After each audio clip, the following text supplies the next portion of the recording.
اللہ کے نام سے جو سراسر رحمت ہے، جس کی شفقت ابدی ہے۔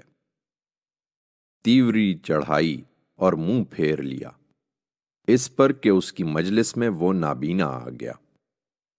تمہیں کیا معلوم اے پیغمبر کہ شاید وہ پوچھتا اور سدھرتا، یا تم سناتے وہ نصیحت سنتا اور یہ نصیحت اس کے کام آتی۔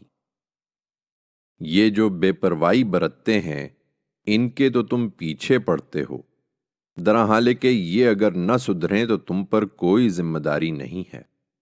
اور جو شوق سے تمہارے پاس آتا ہے اور خدا سے ڈرتا بھی ہے تو اس سے تم بے پرواہی برتتے ہو۔ ہرگز نہیں، ان کے پیچھے پڑنے کی ہرگز ضرورت نہیں ہے۔ یہ تو ایک یاد دہانی ہے، سو جس کا جی چاہے اس سے یاد دہانی حاصل کرے، اور جس کا جی چاہے کانوں میں انگلیاں ٹھونس لے۔ ادب کے لائق بلند اور اچھوتے صحیفوں میں بڑے معزز، بہت وفادار لکھنے والوں کے ہاتھ میں۔ برا ہو انسان کا، یہ کیسا ناشکرا ہے۔ کیا یہ نہیں جانتا کہ خدا نے کس چیز سے اسے بنایا ہے؟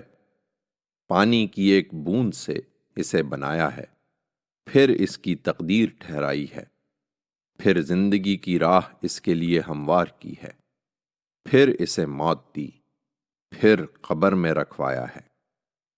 پھر کیا مشکل ہے، وہ جب چاہے گا اسے دوبارہ اٹھا کھڑا کرے گا۔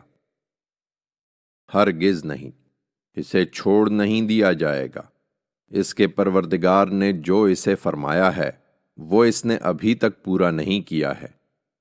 اسے دلیل چاہیے تو یہ انسان ذرا اپنا کھانا ہی دیکھ لے کہ ہم نے خوب پانی برسایا ہے، پھر زمین کو پھاڑ کر چیرا ہے، پھر اس میں غلے اگا دیے ہیں، اور انگور اور ترکاریاں اور زیتون اور کھجور اور گھنے باغ، میوے اور تازہ و شاداب سبزہ، تمہارے لیے اور تمہارے مویشیوں کے لیے متاع زیست کے طور پر۔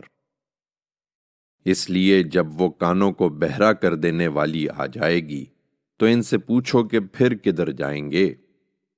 اس دن آدمی اپنے بھائی سے بھاگے گا اور اپنی ماں سے، اپنے باپ سے، اپنی بیوی اور اپنے بیٹوں سے بھاگے گا۔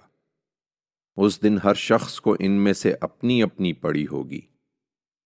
کتنے چہرے اس دن روشن ہوں گے ہنستے ہوئے، حشاش بشاش، اور کتنے چہرے ہوں گے کہ ان پر اس دن خاک اڑتی ہوگی، سیاہی چھا رہی ہوگی۔